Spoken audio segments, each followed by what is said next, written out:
Welcome back for another video. Today marks a special day on the channel. This is the 1000th video that I've uploaded. So I think that's about a video every 1.5 days for the last 4 years straight, which is a bit crazy really. Never thought I'd get to 1000, and I'm really happy with the consistency. Like, obviously part of the goal was to always be a channel that you could rely on for videos every week without fail, and so far we've delivered on that. So yeah, it's the 1000th welcome back for another video. Here's to another 1000. No chip active last game week, and it went fairly well considering. 82 points all out, which was small red arrow to 16k. I had some really tough 50-50 calls like Martinez or Raya, Vardy or Saliba. Martinez outscored Raya by 4 points in the end, having kept a clean sheet against Southampton. And Vardy was outscored by Saliba by 1 point, so I guess I'll take that. Salah with his 45th attacking return in 32 starts. That's a new all-time Premier League record for goal contributions in a 38-game season. So yeah, couldn't have been a better start to the game week. Obviously, Sarr assisting Eze was great. The second game with a double, a bit of a mixed one obviously. Eze missing the penalty. I mean, he's the one that so few went for, so that was so painful. It was about 25% effective ownership when lots of people went for Munoz. Not that he did anything of note either. I think he got -1 Munoz. But yeah, Eze was taken off before 60 minutes, and Mateta was as well.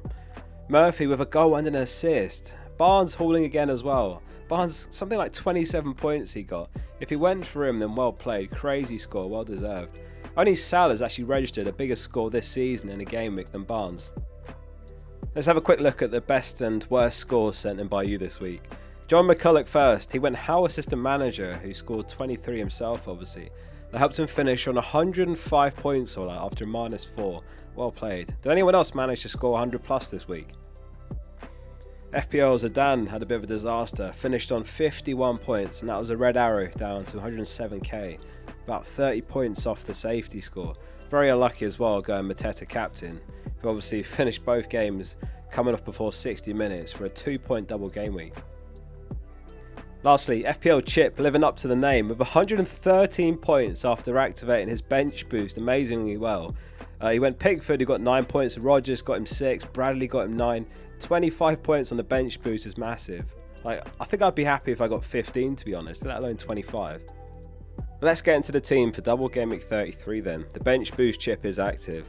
So starting off in goals always, and Raya's got a double game week. He's against Ipswich first, and then he's home to Crystal Palace. It's a great week to be doubled up. They've got the best clean sheet odds of the season.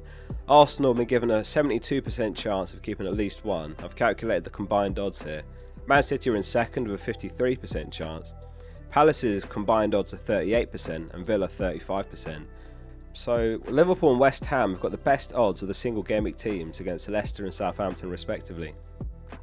While Kiwior is an amazing option, I had the funds to opt for Saliba, so I went for him, and it's the Arsenal double up at the back. If you are tight for money and you need a defender this game week, then Kiwior's great. Like, he's 4.8 million, and I'd be surprised if he doesn't start both games in the double. Timber would be the best double game week defender by a mile if he definitely started both, but I prefer to play it safe since White could start one game. Might not happen, but we'll see. Liverpool edge closer to securing the title with a few games in hand, and it's Leicester next as well. 3.57 expected goals over the last 6 matches is unsurprisingly worst of all teams. Forest drop off here is pretty startling. I mean, Wood's injury for a couple of games I guess won't have helped, but it's interesting to see the data showing what we suspected might happen. I spent a ton of money in my backline, so it's Vardy that's in there as well. I mean, when you've got no Haaland, the money does go a long way. I do wonder how differently this period would have looked had Haaland not picked up that injury. Like, most managers have gravitated towards Salah and then one off Saka or Palmer, and then a lot of the other teams kind of picked themselves, like triple Palace and Newcastle for last game week, double or triple Villa and City, etc. Instead, we might have seen an interesting Haaland or Salah debate, but we are where we are. My ranks barely moved over the last 6 game weeks as well, which is perhaps partly because the template is pretty strong right now. I just need one of those few differentials in my team to pop off, or a successful bench boost to push up higher. So in midfield it's Eze, Sarr, Salah, Murphy and Palmer. So a couple of changes planned in midfield. Murphy to Rodgers and Palmer to Saka looks likeliest, dependent on price changes. Same moves that I said I'd planned on doing in the transfer plans video. Murphy's been brilliant. Like, he's returned in both game weeks that I've needed to use him. Job done there. My final chip remaining is the free hit, which is going to be used in Gameweek 34. I may even end up getting him back in, since Murphy does have Ipswich home that week. In fact, Palmer I'll definitely have back in my team in Gameweek 34. It's going to be really easy to afford him, since he and Salah are the only premium attackers needed, or plus Isak if he counts as a premium. I don't think anyone will be going for Son. I'll have a free hit video out next week with my team, so make sure you subscribe for that. You might have noticed on that XG table earlier, Palace are actually top in the league over the last 6 games for expected goals, so they're showing some potential to find their stride. Obviously the last couple of games couldn't have gone much worse. At this stage, we sometimes talk about motivation levels and which teams are on the beach, as the cliche goes. There's a ton of motivation mid-table this season. Like, first of all, top 5 qualify for Champions League, 6th and 7th also qualify for Europe, plus there is more potential spaces there, depending on who wins the FA Cup and Premier League teams still in Europe if they can lift the trophy. Like, there is a hypothetical scenario where the top 11 can all qualify for Europe, though it's really unlikely, but it does help to underline what's still to play for. Despite the Isak double game week, Salah was still just over 100% effective ownership around my rank last game week, meaning I actually wanted him to blank, so a 5-pointer was alright, to be honest with you. It could be close again this week, it is a better fixture as well. So yeah, he's basically a dead spot in the team at the moment, Salah. So I mean, I guess it's fair to ask, why even bother owning someone that gains you no rank? It's basically just insurance against rank drops. Like, if I was going to sell him for Saka, and then Salah goes ballistic against Leicester, then that'd be really costly for rank, unless of course Saka and Palmer do well instead, which is possible. It's all about how the players you own instead do, not just about how the players you got rid of do, if that makes sense. If I was not where I wanted to be rank wise, then it's the sort of thing I would consider to try and chase the upside, but I just think right now, what's the point? So the front two is Marmoush and Mateta. I'm going with Marmoush captain, but it's really close between him and Saka. There's no one else I'm considering this week.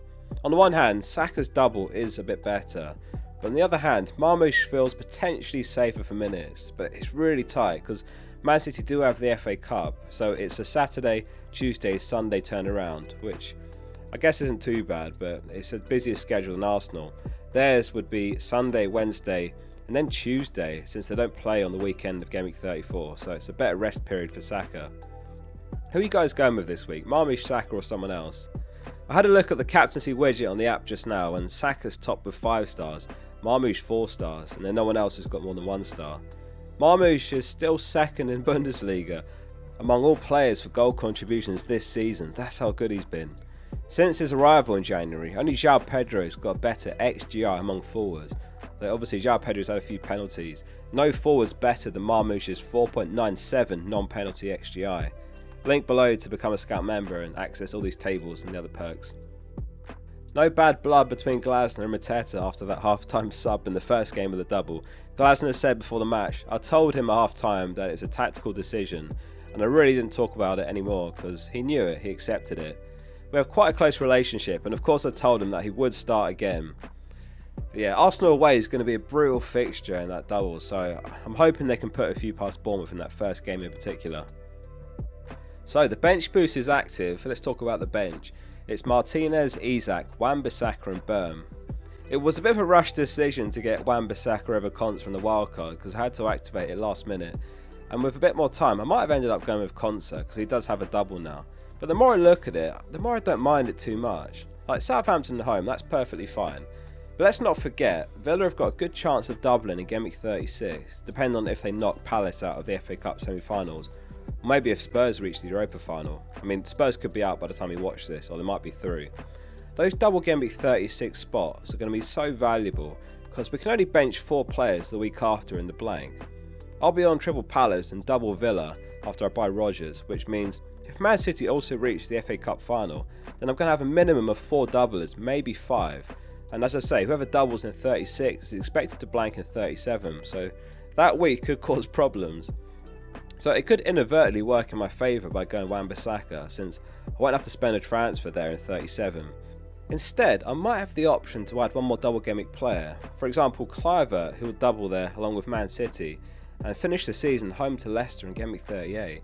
So imagine if going Konsa now was to block a move like Kluivert later. So there is a potential scenario where buying Konsa now blocks a much better doubler later, so short-term loss for long-term gain. Anyway, the transfer plans this week are going to be Murphy to Rodgers and Palmer to Saka, as I say. I'm going to have to go early on these moves to avoid running the risk of being priced out. If I'm priced out, then it'd have to be a -4 Isak to Watkins. I don't mind Isak to Watkins for free, but less so for a -4.